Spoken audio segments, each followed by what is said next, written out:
Yep.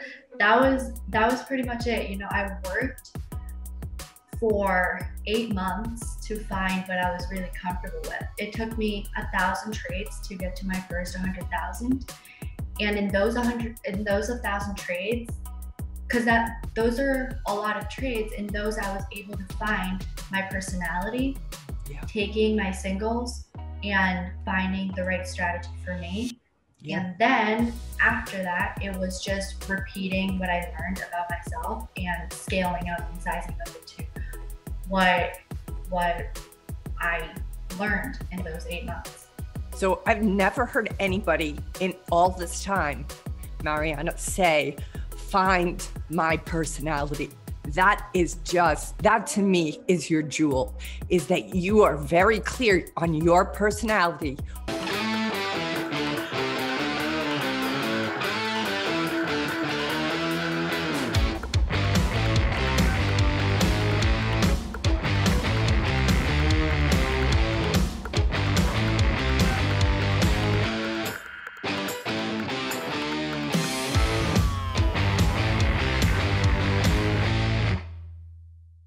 Welcome to the SteadyTrade podcast. Absolute milestone episode, and we're very proud and privileged to have Mariana on. She's made 1.15 million across roughly 2 years, full-time from September 2019. She is the first ever Tim Sykes Challenge female millionaire. And we were getting a lot of millionaires. I mean, we had like Michael Goods, we had Tim Grittani, and we had Jack Kellogg and Kyle Williams. But like there was a lot of male numbers stacking up, Mark Crook, but we never had the female, and the first ever female is Mariana. So how does that feel? Hi, thank you guys for having me on the show. This is like one of the original shows I ever watched when I first started trading. So That's great. It means a lot. Oh, it's awesome. It feels great, you know, because when I was at the conference, at the 2019 conference, you know, everything felt so far away. When you're just sitting in one of the seats, you may not imagine yourself in that spot. But when it actually happens, you know, you just get so inspired. And I think you can inspire so many people too to do the same thing. If you put in the work, it feels awesome. Did you have this knowledge then at that conference? Like, did you go to the conference because you said initially you started in 2018. So did the conference, was that your kind of, hey, I'm really going to get serious about it now? Yeah. So I started in 2018, right after high school. My dad was the one that got me into it. He wanted me to like find a job where I could be independent for myself. So he was like, no, you cannot go to college. Like, you're just not going to. He had me reading a bunch of finance articles, but you know, nothing made sense to me at the time. I knew nothing about economy or just anything made sense. And in one of the ads, that was when Tim Sykes popped up, and it made sense. My dad already knew about Tim Sykes, so he was like, yeah, you can join the challenge, of course, like if you're willing to put in the work. So I started in 2018. I watched a few videos, but I don't know, I was so overwhelmed by so much information that I'm like, nah, I'm just not gonna do it. So I went like on a trip, like didn't bother to do anything in 2018. And then 2019, I got back and I was like, you know, like I need to get serious. And I kept following Tim like on Instagram and everything. And I just kept seeing all of these young traders. So I'm like, Dad, can I go to the conference in 2019? So he was like, yeah, of course. So seeing it in person, that's, I think, what got me the most inspired, was just seeing everything so real. And that's when I started full time after the conference, pretty much. Can I just ask you, like, do you have any idea what you were going to be doing? Like, if you weren't going to be like a full-time millionaire trader, like what would you be doing? Like, what would your job be? Honestly, I have no clue. I always liked the idea of like being a doctor and stuff, but my mom is older school, so she was not very into the not go to college, you know, and start doing this thing. So she was more into yeah, being a doctor, being a lawyer, that's something that is successful. I would like you to do that. So behind my mind, I was like, being a doctor, having a degree, that sounds pretty successful to me. But to my dad, that was like, no, you're not doing that. So that's when I was like, okay, I'll start reading and researching about something that would make more sense to me. What does your dad do? My dad is also like long-term investing, so he knows a little more about it, owns his own company. So it's more independent. Yeah, his entrepreneurship seems to be a way of life for him. Mm-hmm. From what I understand, you're more on the OTC side. So I'm curious to know what your dad thinks about you long in these terrible, terrible companies. Like, he understands it. Since the beginning, he knew like what trading was. But whenever I like tell him all of these going up 1,600%, he's like, what? Like, is that even real? Because he even has some penny stocks that he's long and they're not doing very good, but he knows what it is, but knowing, like, whenever I talk to him about patterns and actual strategies, not just holding and hoping, that opens his eyes. And he always asks me questions about it. He's always interested in what the OTC thing is. He thought maybe if I traded like the SPY and the Dow, maybe that's where like the real money was. But when I started explaining what I actually did, it started to like make sense to him. How about your mom? Is it making sense to her now? No, she knows what I do. My emotional support. So is she giving you that now? Yeah, since the beginning. Okay, that's awesome. I always had both of them for emotional support. How much do you think? Sorry. How old are you now, Mariana?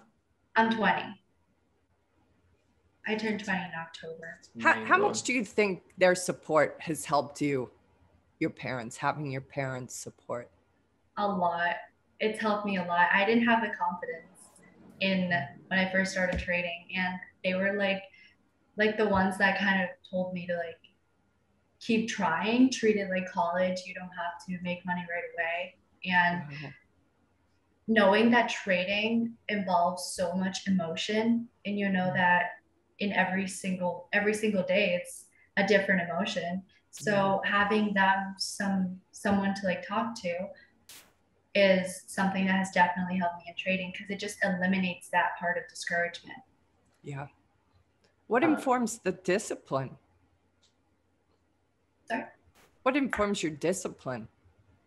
My discipline, I think it has always been since like I was a little girl, because it's always been the same routine that I have every day.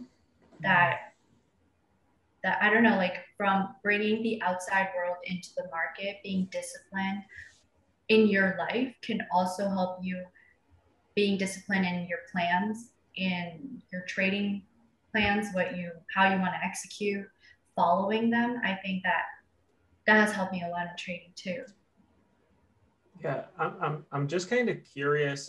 Before you were the first female millionaire trader, you were billed by many as the most consistent trader who never took big losses. Wow. Is there something to that? Is there something that you see that other people don't, or is there some advice you can give to others, such as me, who slips? Since I first started, I think that was always like a thing for me, Since that's why I kind of like started finding more consistency in OTCs, because I knew that there was just little risk, and that's what I did since the beginning. I knew that I was going to be wrong, and I knew that most of my plans weren't going to work out. So when I just didn't see that my entry was right, I would cut and just re-enter again, because it's okay. I can always reevaluate the plan. I wouldn't want to be fighting it or being emotional about it. I would rather just get back in if it is going to show me the right plan. And I think that's what I always did. I thought taking smaller losses was like the best way to keep in the game, because I was just learning my personality. I was learning my strategies. I didn't know much about the market, so I knew that taking little losses and locking in my singles as fast as I could before they would turn into losers was a way to build up until I found my personality and what I truly felt the most comfortable with trading. Can I just ask, like, what did you feel most comfortable with? Because I don't, like, Tim Sykes is pretty, he's like an OTC guy kind of as well. And was it like the panic dip buys, the multi-month breakouts? Like what, like, I think what a lot of people want to know is, where did you make this $1 million from? Like how is it repeatable? Yeah, so I first started going long NASDAQs because I thought that was the right way. And it was just not consistent. It was up and down everywhere kind of. So then in one of the things, I noticed that I was chasing strength all the time. I was buying high day breaks in every single NASDAQ. Like if there was a breakout, I was there. And guess what happens? It's not going to go straight up for my buy. It's going to dip. So what was I doing? I was selling the dip. So there was just no consistency at all. And I was just expecting some crazy returns like right away. But then that's when I reached out to Jack and I was like, hey, what am I doing wrong? Like, I'm buying the breakouts. Isn't that what Tim Sykes says in trading tickers? Like, I mean, they still go up, but I'm selling on the dip. So he was like, what do you think all of these guys are doing? They're buying dips before the breakout, or they're buying it after it confirms. So then that's when my mindset shifted onto stop chasing the strength, because you know you're going to be selling on the dip, buy the dip. And that's just what I started to do. Started a dip buy and focused on OTCs. And that is when I started finding what was comfortable for me. Panic dip buys are my favorite, and dip buys in general, like I don't want to be buying high day breaks anymore. It just does not work for me. I just cannot find the right risk level. But instead, when I shifted into the panics and started getting my way around them, January and February were really good for this strategy. And that is when I felt comfortable with scaling up on those. Like, just one last thing, and I'll let Kim come back in. But I mean, how obvious is it to like find a super strong daily, like a multi-month breakout or a multi-week or a multi-day? So you're looking for the strength of the bigger picture, but then you're just looking for the weakness, looking for the dip intraday, because you know the big picture is going to work out, but you're just looking for that dip. I mean, in retrospect, it's kind of obvious, but a lot of people miss a lot of things, right? Like, is there something that people are missing? Because people think there's a secret flavor or a secret sauce. Are people missing something, or is it just repeating the process?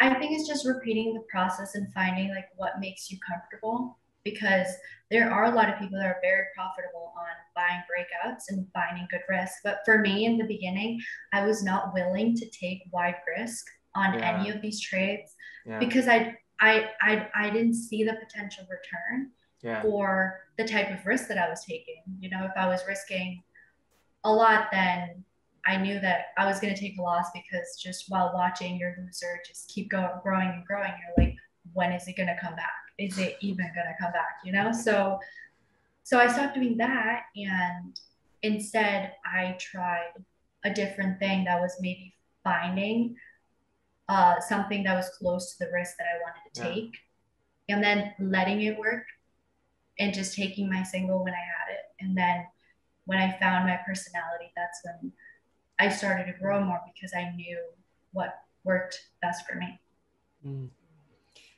What I'm hearing in you is that you are really clear on who you are and what makes you feel comfortable, and you never stopped until you found that. Yep, that was pretty much it. You know, I worked for 8 months to find what I was really comfortable with. It took me 1,000 trades to get to my first 100,000. And in those 1,000 trades, because those are a lot of trades, in those I was able to find my personality, taking my singles and finding the right strategy for me. And then after that, it was just repeating what I learned about myself and scaling up and sizing up into what I learned in those 8 months. So I've never heard anybody in all this time, Mariana, say, find my personality. That to me is your jewel, is that you are very clear on your personality, what makes you feel comfortable and like at home. And that became the place that you just kept seeking like a missile. You just have like honed in on like, it's going to be one thing and this thing that works for me. Well done, girlfriend. That is huge. Thank you. Huge. It's just like such emotional intelligence. It really, really is. Not fighting City Hall. You know that saying about you can't fight City Hall? Like how we're built is sort of City Hall. So why fight it? Find out what's going to make you feel like it is something that's similar to your way of operating. Do you think you knew this as you were looking over those 1,000 trades? Do you feel like you were in search of that? Or was it just your natural? Were you conscious to that? Yeah, I was trying to find something that I could scale up in the coming months. So I tried to take as many panic dip buys as I could. And I took losses, I took gains, and I just kept learning from it. And that just, I don't know, it just felt right to be trading that same pattern for me. And then when I try and buy a high day break or whenever I try to do any other strategy, it just didn't feel like it was the one that I wanted to grow my account with, because it just, I don't know, it just had less consistency for me in all of the stats that I had. So are you saying in those first 1,000 trades, you were not looking for profitability, you were looking for consistency? Yeah, exactly. No, I wasn't trying to go for big gains or anything, because I knew I was most likely going to be wrong if I was new. So why am I going to try and go for really huge trades if I don't really even know like how the market really even works? I have no screen time, no experience in any of it. So just taking it, like Tim Sykes says, one trade at a time. And that's when you start to really learn about the market, the process, and the sizing, because everything is different. I was using the same size on all of those trades in the beginning, and after that, that's when I started to expand more. I'm just curious, like I feel like we're talking kind of a lot about technicals, and I'm just wondering like how much do fundamentals weigh into your trading? Because in OTCs there's almost none. And in NASDAQ, like if there's good news, you're going to see it push, or you're going to see strength if there is strength. Do you know what I mean? So just curious what your view on fundamentals is right now. I have no clue about fundamentals. I had a feeling. No, I trade the chart. I trade the pattern. And that is what I care about the most. Sure, in the future, that is something that I would like to learn. But right now, trading the chart and the pattern is what has got me to where I am. But I do think they are important, and it just gives you a huge edge. But while all of that time, you know, all of the OTCs were like on fire. So I think that's just what worked for me then. But sure, it's something that I would like to look into. I saw the SEC DVD like twice by Matt Good. Like you watched it. You got through that thing. You actually got through that thing. I actually did. And what do you? It took me a while, but yeah. Like I used to watch like 2-3 hours of that thing and be like, after 3 hours, I'd be like, what can I write down on a bit of paper what I learned? And I couldn't write down one thing. Yeah, no. After I heard it, I was just looking through all the filings, thinking that I was some genius, but honestly, I wasn't. but just one last thing. I mean, look, for me in OTCs, fundamentals don't matter. Like it's totally like structure, pattern, price action, level 2, the chart, and to a degree, like for NASDAQs, it's like if you're short, you need to know that the float's low. Do you know what I mean? Like you need to know that.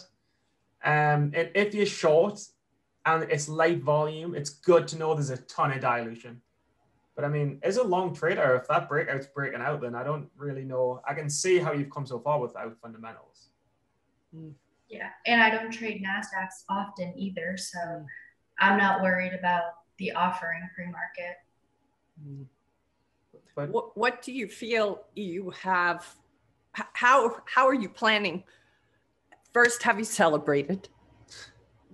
How did I celebrate it? Yeah. Did you celebrate, and have you celebrated? So my parents were away, so I called them and they came and gave me a big hug. That felt nice. It was like very emotional hug. And then Absolutely. And then I posted on Twitter also that Jack got me like a lot of flowers and a bunny and stuff, like in like the trunk of his car. I don't know if you guys saw it, but it's very cute. Oh, beautiful, beautiful. Yeah. And how about for you? What was it like for you to cross over into that millionaire status? Like that day, I was having kind of like a tough time. You know, I think I was right on the day before midday. I was like, I didn't feel the same. And then GameStop was the one that was running that day. So I don't even long NASDAQ. So it was kind of weird, but I went long some and then I sold into the spike and then that crossed me over $1 million in profits. And I don't know, it just like felt so good because I just wasn't expecting it that day. You know, I was just trading what I knew and I wasn't trying to do anything different. I just knew that the pattern was there, but it was awesome. That's fantastic. And for yourself, like did you have a goal of like, hey, I want to become a millionaire? Or do you think it was I'm just curious if that concept of money, it doesn't feel like that's a big motivator for you. I mean, ultimately, I get it's a motivator, but it feels like there's this dedication to your pattern. So just tell me about kind of that emotional side of like, how do you set the next goal for yourself, for example? So I started, like, first of all, before I even started trading, I never even had a real job. Like I was just focused on school. So I didn't even know much about how much like people made or whatever, you know. It was just me focusing on getting through high school. So then when I started trading, I wasn't really focused on the profits because I didn't really even have like an idea of what I really wanted to do. I was just trying to learn it. And then once it started to become more real around January and February, you know, I set a goal and I said, I would like to hit the goal because I joined the Millionaire Challenge for a reason, you know? So that's when everything just, I don't know, I started to learn a lot more. I'm like, yeah, that's a possibility. So I was thinking 2 to 3 years, I'd like to get over that goal, you know? And it happened a lot quicker than I thought, but I still wanted it in the short term to work towards that. Yep.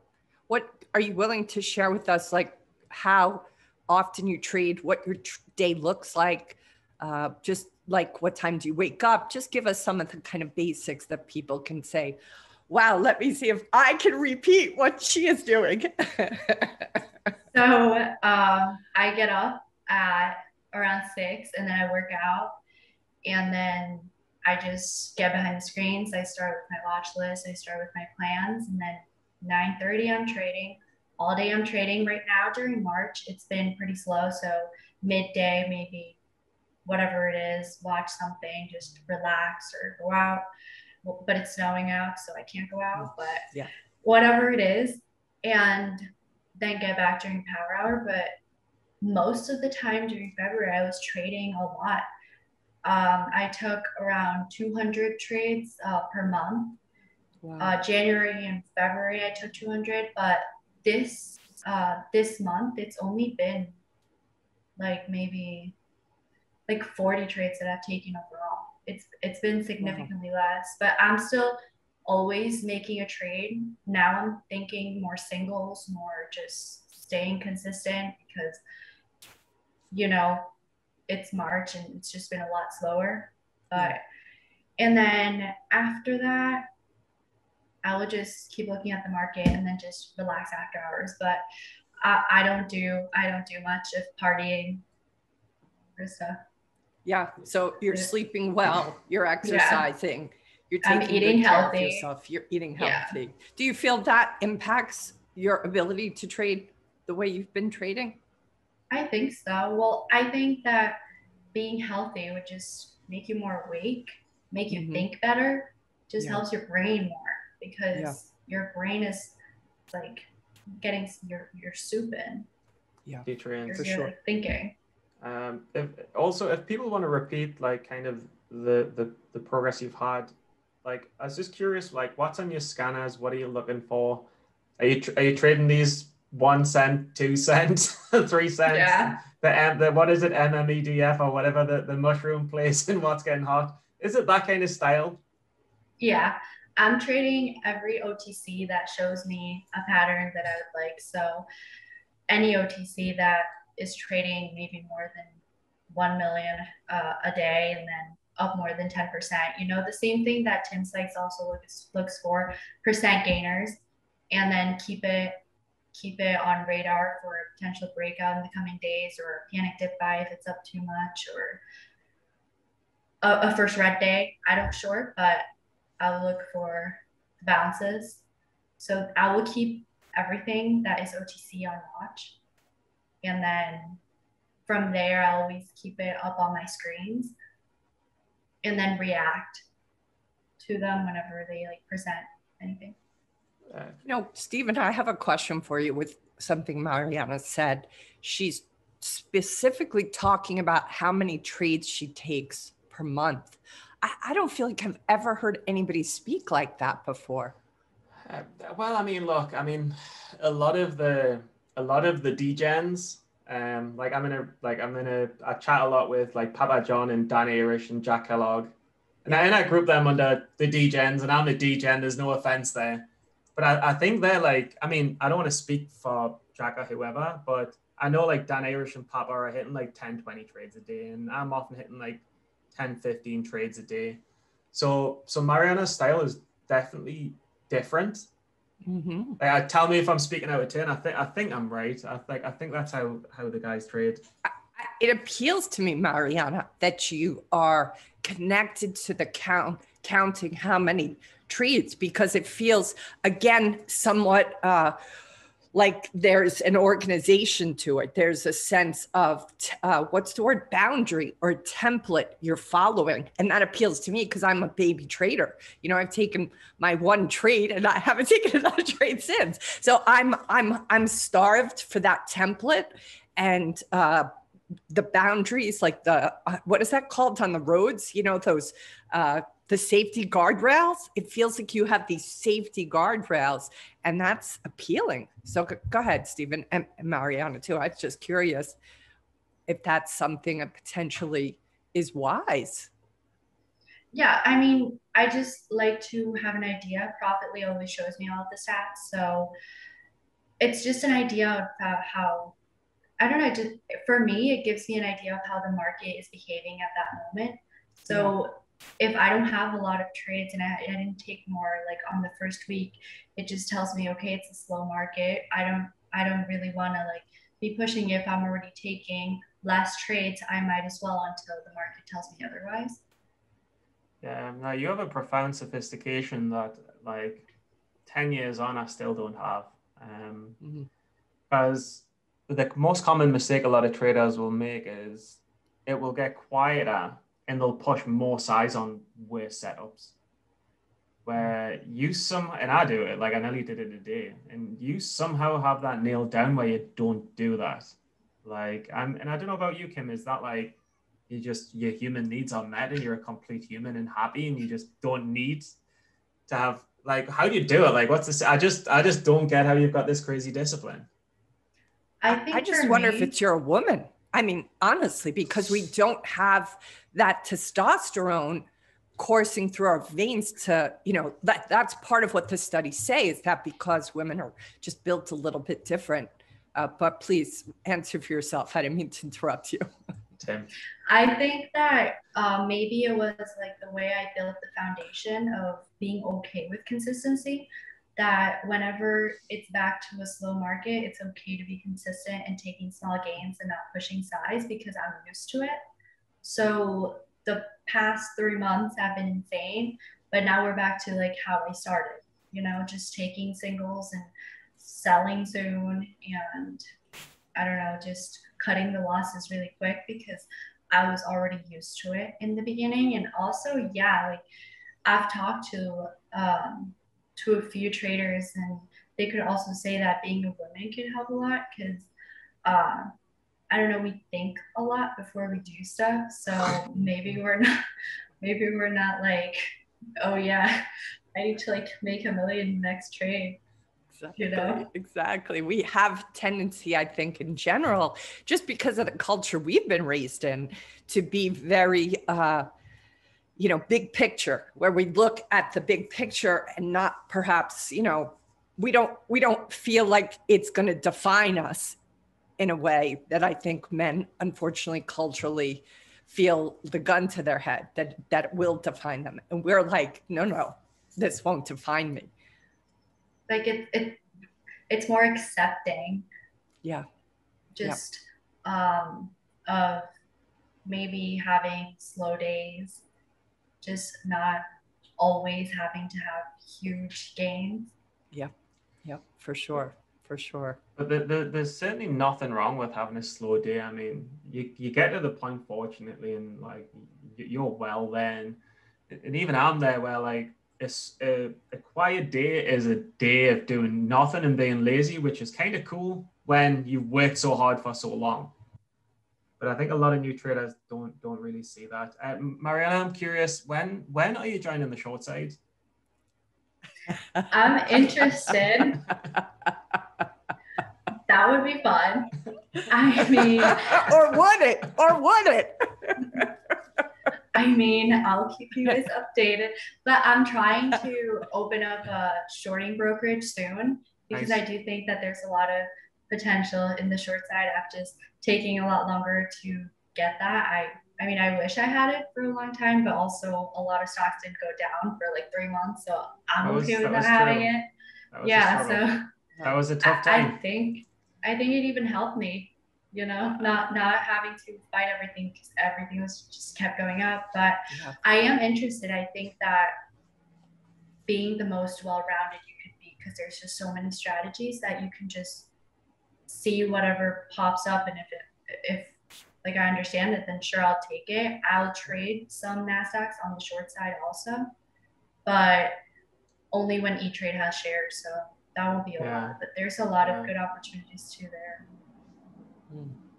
What is your advice to new traders? What would you say are the top 3 or 4 things they need to know and practice? I think it's just the basic Tim Sykes, whatever Tim Sykes teaches.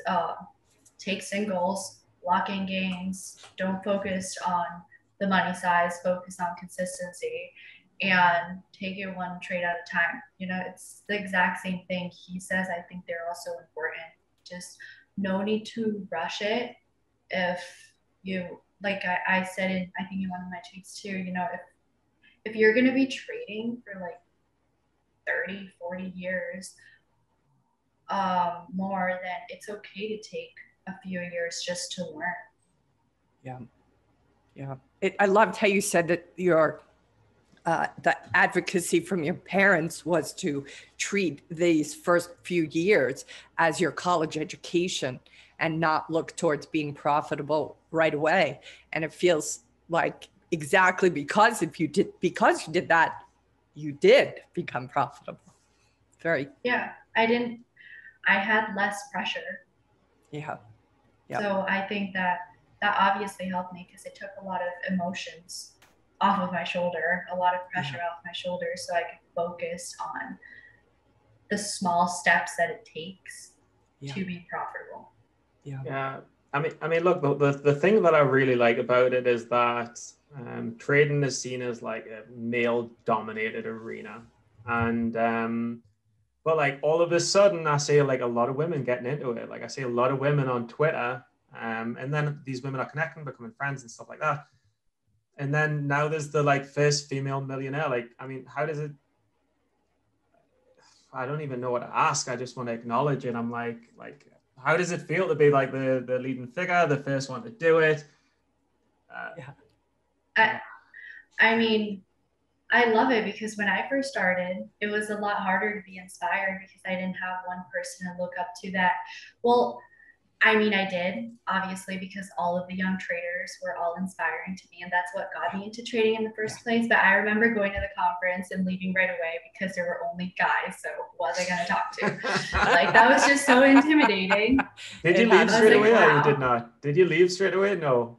No, like I went up to get my tag and I was just going to stand there and like talk to all of these guys there, you know? So I made a friend. So I made a friend, so I was like, oh, okay, good. But it was intimidating, just not being able to like go up because I wanted to talk to all of the young traders, like talk to all of them, but they were all like walking in like a pack.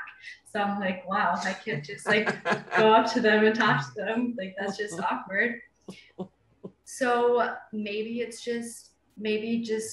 mean, I'm glad to inspire all of these girls because I think that they can also do it too. And I think that we can have the discipline also and the preparation. Yeah. You totally need like a room at your own service. Like that's like female exclusive and it's like create the next only girls. That's like that's girls. Totally what it has to be. But you know, here's what's so amazing, and this is the way it is for every woman in any part of finance. It is male dominated, and the women that are able to hold their own, which you have done, Mariana. I mean, you have held your own, sister. So well done. Well done. And then some. And now you're going to teach so many because look, I think we should start the official fan club, Stephen. What do you think? We should just start the first one in. If I'm allowed. Maybe I'm not allowed. Maybe I'm like banned from it because I'm male. I don't know. No guys. No Stevens. I'll change my name to Stephanie. I'll just stroll in. Yeah, it's long enough now from this lockdown. But oh wow. Mariana, what's your future? What's your plan? Like, I mean, I know if I was you, I'd have a Ferrari in the drive right now. I wouldn't be able to help myself. And I would be like a dick. And people are like, he's a dick. And I'd be like, I am a dick, but whatever. It's kind of cool. I've got a Ferrari. But like, what's your plan? Because you seem extraordinarily humble and grounded. Mm-hmm. I mean, my plan is to protect my gains because I know that the past few months, it has been easy for a lot of traders to make money. So I want to be able to keep it. That's my biggest plan. Yeah. And not take a huge loss that can, draw me down emotionally. Like, I don't want that. I don't need that. And then life-wise, just, I don't know, like, I'm still 20. So, like, I still, like, I want to be able to like learn a lot more and just keep getting more knowledge from so many places that you can, maybe even short and trade NASDAQs, who knows? I mean, honestly, you're not in a terrible position. You could be in a worse position than you are now. Like you're in a pretty good position to like figure out the next steps, right? So yeah. Living in Florida would be nice. No snow. Just do it. I mean, maybe that's in the future for you. Or Hawaii. Hawaii's not so bad, Mariana. The market time is terrible. This is true. The market time. This is part of my issue is I'm not able to get in there because of the time difference. So. Only trade power hour. Exactly. This is the advice we give to our like just say what's healthy you up all day. Multi-month breakout, take it long, cover it the next day. I mean, that's it. It sounds and then go to sleep. Yeah, just sleep. It will work. It probably will work as a strategy. Just who knows if the pre-market offering, but you'll be sleeping, so it's fine. It'll get bought back up anyway. It won't even hold anyway. Mariana, you are an inspiration. I'm so impressed with your emotional intelligence. I mean, Thank obviously you have all kinds of intelligence here, but that is, I think, your winning strategy. It is your secret sauce. My secret sauce. Thank you. Yeah. Thank you. And just before we go, like I want to say, like I'm so excited to meet you. I'm positive that we'll meet one day. It'll be a Sykes conference. Oh, down the definitely. line. Excited to say hello. Excited to shake your hand and say well done. But is like, how many hours have you put into this? Like how much dedication have you put in? Just so other people like know to get to this level. A lot. I remember that the first few months, like I could literally hear Tim Sykes, like whatever I was doing, I already knew what he was saying. You know, it was, I would wake up videos, midday webinar, go to bed videos, you know, it was all day, every day, getting the screen time that I needed. I never really took any midday off or anything. I was just looking at level 2s and charts and just going through all of the scans. Even if I don't trade them, I just want to get an idea of how they look for future references. That's what I did in the beginning, you know, only focus. And that was one of the things that helped me the most, was that I was at my house, I didn't have another job, and I was in that position to do so. So just get yourself in a position where you can make the most and watch the most that you can according to like your circumstances. Yeah, and so you went full immersion, right? You just went like full immersion, and you did it for a long time. So I'm just curious, like, what was the driving force to go for? Because normal people, like you might think you're normal. Normal people don't do full immersion. They don't operate. They're not wired that way. It's true. Why did you have the drive? Like, what's behind it? What made you want to go full immersion to have this success? I think it was just knowing that I had nothing else to do. But is it that's it? No, but like there's a bigger why. Like, did you love stocks? Like, is this your identity? Or no, I didn't love stocks in the beginning. I didn't have the passion. I built the passion from that's interesting.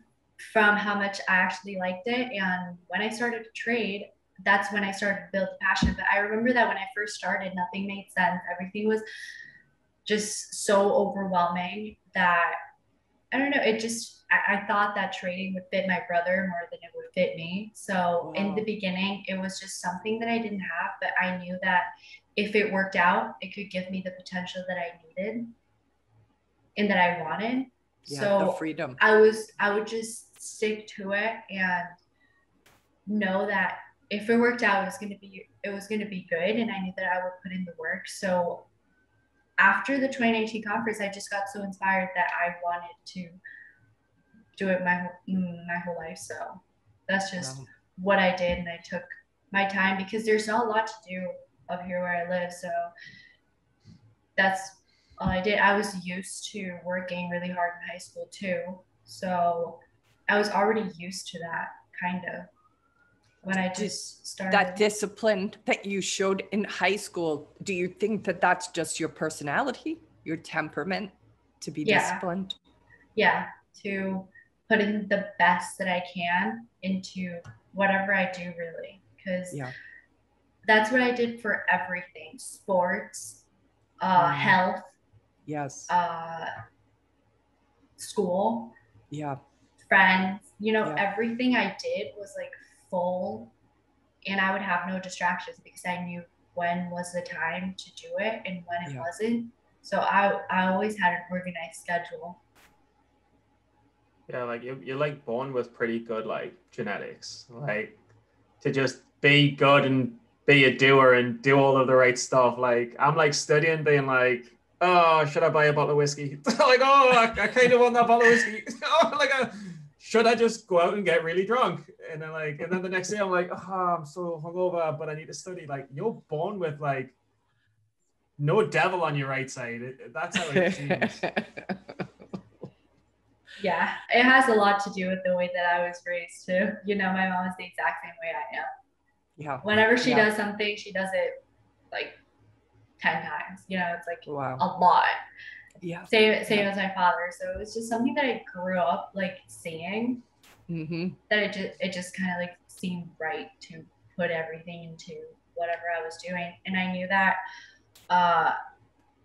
also like everybody around me was also very happy that I was starting to trade and do everything.